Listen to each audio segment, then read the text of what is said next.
నమస్తే, welcome to our channel. నేను మీ సిరి. ప్రశాంత్ కిషోర్ గారు జగన్మోహన్ రెడ్డి గారు ఓడిపోతారని చెప్పేసి 7.5 క్రితమే చెప్పానని చెప్పేసి కొన్ని సంచలన వ్యాఖ్యలు అయితే చేశారు. ఇంకా ఆ పార్టీలో జరుగుతున్న కొన్ని విషయాల గురించి కూడా తను బట్టబయలు చేయడం జరిగింది. సో ఈ అంశాన్ని మనకి తెలియజేయడానికి మనతో పాటు ఉన్నారు ప్రముఖ సీనియర్ జర్నలిస్ట్ డాక్టర్ దుర్గావడ్లమణి గారు. నమస్కారం. నమస్తే.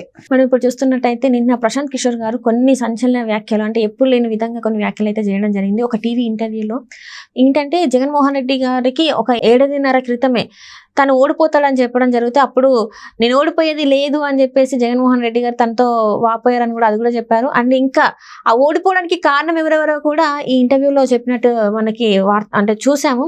సో అసలు ఇప్పుడు ఇదంతా మరి ఎవరు చేయడం వల్ల ఇప్పుడు వైసీపీకి మైనస్ అయిందని అంటారు? అదే ఇటీవల ఒక ఛానల్కి ఇచ్చిన ఇంటర్వ్యూలో ప్రశాంత్ కిషోర్ ఈ వ్యాఖ్యలు చేశారు. నేను జగన్మోహన్ రెడ్డి ఓడిపోతారని 1.5 క్రితమే చెప్పాను, మళ్ళా చెప్తున్నాను ఆయన ఓడిపోతారు.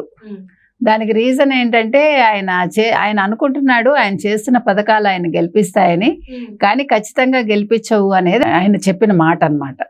అయితే 1.5 క్రితం ఈయన చెప్పినప్పుడు జగన్మోహన్ రెడ్డి అన్నట్ట, లేదు ఖచ్చితంగా మాకు 155 వస్తాయి, నేను వాళ్ళకి అదే అకౌంట్లో డబ్బులు వేస్తున్నాను, ఆ డబ్బులే గెలిపిస్తాయనన్న, ఆ పథకాలే గెలిపిస్తాయంటే ఖచ్చితంగా గెలిపించవండి అని చెప్పారట ఆయన.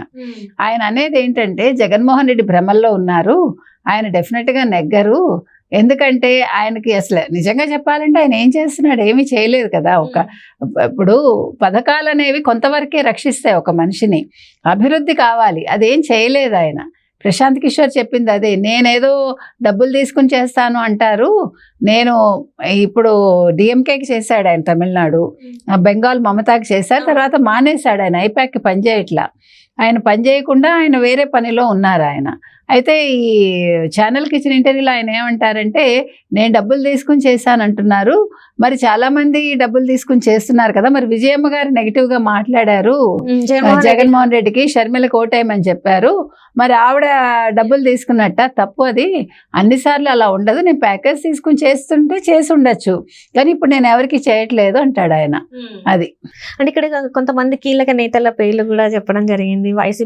వైసీపీ ఓడిపోవడానికి కారణం కొంతమంది నేతల పేర్లు చెప్పడం, అందులో ఇంకా ముఖ్యంగా సజ్జల గారి పేరు చెప్పడం జరిగింది. అండ్ బొత్స సత్యనారాయణ గారి గురించి కూడా మాట్లాడడం జరిగింది. మరి దీన్ని ఎలా చూడాలి అసలు? మనం మొదటి నుంచి చెప్పుకుంటున్నాం, మీకు గుర్తుంటే ఆయనకి శత్రువులు ఎక్కడో లేరు, ఆయన చుట్టూనే ఉన్నారు అని మనం గతంలో కూడా చెప్పుకున్నాం. ఇప్పుడు రాజుకి తెలియకపోతే మంత్రి అనేవాడు సరైన మంత్రి ఉండాలి ఎప్పుడు కూడా.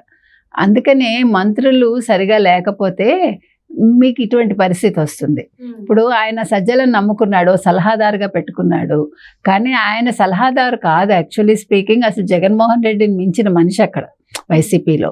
ఎందుకంటే ఇంకా నన్ను అడిగితే జగన్మోహన్ రెడ్డి సజ్జల ప్లేస్లో ఉన్నాడేమో ఆయన, అంటే vice versa we're talking. Because మీకు చూడండి ఆయన మౌత్ పీస్ ఈయన. ఇప్పుడు అసలు ఎప్పుడైనా జగన్మోహన్ రెడ్డి 5 ఏళ్లలో ఎప్పుడైనా ప్రెస్ మీట్ పెట్టాడా? ఇప్పుడు ఆయన ఇంటర్వ్యూ ఇచ్చాడు ఏదో ఒక ఛానల్కి ఫస్ట్ టైం జగన్మోహన్ రెడ్డి, దాని మీద ఎన్ని ట్రోల్స్ వెళ్ళాయో మీకు తెలుసు. అయితే వీటన్నిటి మించి అసలు అందరూ అబ్బా జగన్మోహన్ రెడ్డి ఇంటర్వ్యూ చాలా బాగా చూసారు, ఎక్కువ మంది చూసారు, చంద్రబాబు నాయుడుది చూడలేదు అని ఒక వార్త వచ్చింది మీకు గుర్తుంటే. అయితే వాళ్ళకి అర్థం కాని విషయం ఏమిటంటే 5 ఏళ్లలో ఎప్పుడూ జగన్మోహన్ రెడ్డి మాట్లాడలేదు. ఈయన ఏం మాట్లాడతాడో విందాము, మొదటిసారి వచ్చాడు. చంద్రబాబు నాయుడు గారు అయితే ఎప్పుడు మాట్లాడుతూ ఉంటారు, ప్రజల్లో మమేకం అవుతాడు, మీడియా ముందుకు వస్తాడు అని చెప్పి చూశారు. దాన్ని ఏదో ఒక యాక్టర్ దాన్నేమో చూసారా జగన్మోహన్ రెడ్డి ఇంతమంది చూసారని పెట్టాడు. సో ఇవన్నీ పిచ్చితనాలు. తర్వాత ట్రోల్స్ కూడా ఎవరికి వచ్చాయి, మరి ట్రోల్స్ గురించి కూడా మాట్లాడాలి కదా. ఏంటి 5 ఏళ్ళు ఆయన చేయూత్ అంటే 5 ఏళ్లుగా పాపం చేయబట్టుకుని నడిపించి చేపలు పడ్డం నేర్పించాడట. 5 ఏళ్ళు అది కూడా చెయ్యి పట్టుకుని అలా చేయూత్ అంటే అలా చేపలు పెట్టడం నేర్పించాడు. ఇంకా ఇంతకంటే పిచ్చి చీఫ్ మినిస్టర్ ఎక్కడైనా ఉంటాడా? తుగ్లక్ కూడా ఇలా ఉండడు, మహమ్మద్ బిన్ తుగ్లక్ కూడా ఇలా ఉండడు చరిత్రలో.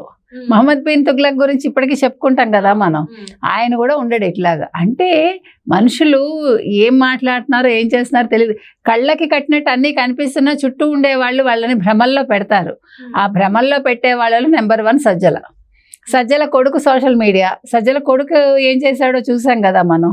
అంటే నీకు చేత కాకపోయినా నీకు చెప్పేవాళ్ళు ఉండాలి, సరైన మంత్రులు సరైన సలహాలు ఇచ్చేవాళ్ళు ఉంటే ఇలాంటి సలహాదారులు ఉండకూడదు. గుడిలో లింగాన్ని మింగేస్తారు ఈ సలహాదారులు.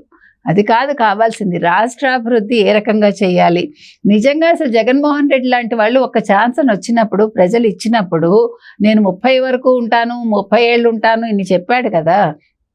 సో దానికి తగ్గట్టు ప్రణాళికలు వేసుకుని సరైన మనుషులు తన చుట్టూ పెట్టుకుని ప్రజలకు నిజంగా ఏం కావాలి, ఏం చేయాలి, నువ్వు తింటాము ఒకటే పెట్టుకున్నావు నీకు, ప్లస్ ప్రజలు భయపెట్టడం, వాళ్ళని కొట్టడం, లేకపోతే అల్లర్లు సృష్టించడం ఇవి కాదు కదా ఒక నాయకుడు చేయాల్సిన పని.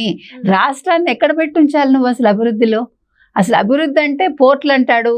చెన్నై అనే పేరు ఎందుకు వచ్చింది? పోర్టు వల్ల. ముంబై అనే పేరు ఎందుకు వచ్చింది? పోర్టు వల్ల. పిచ్చి మాటలు కాదు. అంటే నువ్వు ఎంత పలచనైపోయావు, ఇంటర్నేషనల్గా పలచనయ్యావు, ఒక రాష్ట్రంలోనే కాదు. నిన్ను నవ్వుకుంటున్నారు అందరూ నీ ఇంటర్వ్యూ చూసి. అంటే నిజంగా నేను మానసిక స్థితి సరిగా లేదేమో. ప్రజలు ఇవాళ ఇవన్నీ చూసుకుని వాళ్ళు ఇవాళ ఓటేస్తే కనుకైతే వాళ్ళ రాష్ట్రం బాగుంటుంది, లేకపోతే చాలా అధోగతికి వెళ్తుంది. ఇంకో విషయం బొత్స గురించి అన్నారు. ఇప్పుడు బొత్స ఎప్పుడు కూడా ఎవడు నెగ్గితే వాడి దగ్గర ఉంటాడు. ఇదే బొత్స రాజశేఖర రెడ్డిని విమర్శించాడు. ఇదే బొత్స విజయమ్మ గురించి భయంకరంగా మాట్లాడాడు మీడియా ముందు. ఇదే బొత్స నువ్వు నా తండ్రి అంటూ మొన్నేమో దగ్గరికి తీసుకున్నావు, నాకు తండ్రి లాంటి వాడని. నీకు చెప్పేవాడికి చెవుడైతే వినేవాడికి వివేకం ఉండాలని. నీకు ఎలాగ బుద్ధి లేదు, ఆయనకి ఎలాగ బుద్ధి లేదు, ఇద్దరు సరిపోయారు. వైఎస్ షర్మిల గారు కూడా చెప్పడం జరిగింది కదా, నువ్వు ఇలాంటి అతన్ని నా తండ్రి అని చెప్పేసి చెప్పడం నాకు సిగ్గుచేటు అనిపిస్తుంది అన్నట్టుగా మాట్లాడడం జరిగింది. మన తండ్రి ప్లేస్ లో ఎలా పెడతావు? ఇలాంటి మన తల్లిని తిట్టాడు, మన తండ్రిని తిట్టాడు, అలాంటి అతన్ని నువ్వు మన అసలు పార్టీలో ఎలా ఉంచుకున్నావు, ఎలా దగ్గర తీసుకుంటున్నావు అని చెప్పేసి తను క్వశ్చన్ జరిగింది. అసలు ఈ రోజుకి ఆశ్చర్యకర విషయం ఏంటంటే షర్మిల గారు కానీ ఎవరు కానీ సంధించే ప్రశ్నలకి ఈ రోజు తను ఇంతవరకు ఎవరు కూడా సమాధానం చెప్పలేదు. ఉంటే కదా చెప్పటానికి. నిజాలు చెప్తే ఉంటాడా జగన్మోహన్ రెడ్డి? కటకటాల వెనకాల ఉంటాడు, అందుకని మాట్లాడు. ఇంకోటి, జగన్మోహన్ రెడ్డి బొత్సాను మెచ్చుకున్నాడంటే చెల్లిని తిట్టాడు, తల్లిని తిట్టాడు. అలాంటి వాడు బొత్సాను తండ్రి అనకపోతే ఏమంటాడమ్మా? తండ్రి లాంటి వాడని బొత్సాను అనకపోతే ఏమంటాడు? సరైన మనిషి అయితే అలా మాట్లాడు. ఆల్రెడీ తల్లిని చెల్లిని అనుమానించి పంపించేశాడు. ఇంకా అలాంటి జగన్మోహన్ రెడ్డి గురించి అసలు మనం మాట్లాడుకోవటం అనవసరం. ఏమన్నా వాళ్ళ అదృష్టం బాగుంటే ఆంధ్రప్రదేశ్ ప్రజలకి ఈయన తొందరగా ఇంటికి వెళ్తే బాగుంటుంది జూన్ 4వ తారీఖున. అదొక్కటే మనం కోరుకోవాల్సింది. అంటే ఇక్కడ ప్రశాంత్ కిషోర్ గారు అంత లాస్ట్ టైం 151 సీట్లతో గెలిపించిన ప్రశాంత్ కిషోర్ గారు మరి తను చెప్తుంటే ఎందుకు వినలేని పరిస్థితుల్లో జగన్మోహన్ రెడ్డి గారు ఉన్నారంటారు? ఆయన చెప్పాడు చూసారా, వాలంటీర్ వ్యవస్థ నాది కాదు, అది నా బ్రెయిన్ చైల్డ్ కాదని చెప్పాడు. అలాగే పథకాలు కూడా నావి కాదని చెప్పాడు మీరు చూస్తే ఆయన ఇంటర్వ్యూలో. తర్వాత ఆయన కూడా కొన్ని తప్పిదాలు చేశాడు ప్రశాంత్ కిషోర్ వల్ల. అసలు యాక్చువల్గా ఈ కులాల విభజన ఇవంతా ఒక రకంగా మనకు ప్రశాంత్ కిషోర్ వల్లే జరిగింది. ఆయన చేసిన తప్పిదాలు కూడా ఉన్నాయి. ఆయన గెలిపించడం కోసం ఆయన కొన్ని చేశాడు. ఒక స్ట్రాటజిస్ట్గా ఆయన తప్పులు చేశాడు. కాకపోతే ఇవాళ సమర్థించుకుంటాడు. ఇప్పుడు బయటకు వచ్చాడు కాబట్టి. తెలివైన వాడు అయితే అయి ఉండొచ్చు. ఎంత తెలివైన వాడైనా వేరే వాళ్ళని గెలిపించడం కోసం కొన్ని చేయకూడదు. అంటే మనం ప్రజల్ని ఇబ్బంది పెట్టకూడదు, తర్వాత లేనిపోని వాళ్ళలో సృష్టించకూడదు అలజడులు. అలాంటివి ప్రశాంత్ కిషోర్ కూడా చేశారు. ఏం చేసినా ఏదైనప్పటికీ కూడా జగన్మోహన్ రెడ్డి చాలా భ్రమల్లో ఉన్నాడు. ఆయన చుట్టూ ఉండేవాళ్ళు ఆయన భ్రమల్లో ఉంచారు. నేను ఒక రాజుని అనుకుంటాడు ఆయన. సో వీళ్ళు ఎవడి పబ్బం వాడు గడుపుకుంటున్నాడు. రేపొద్దున్న జగన్మోహన్ రెడ్డి జైలుకి వెళ్ళాలి, వీళ్ళందరూ చుట్టూ ఉండేవాళ్ళు కూడా జైలుకి వెళ్ళాలి. So let us wait and see.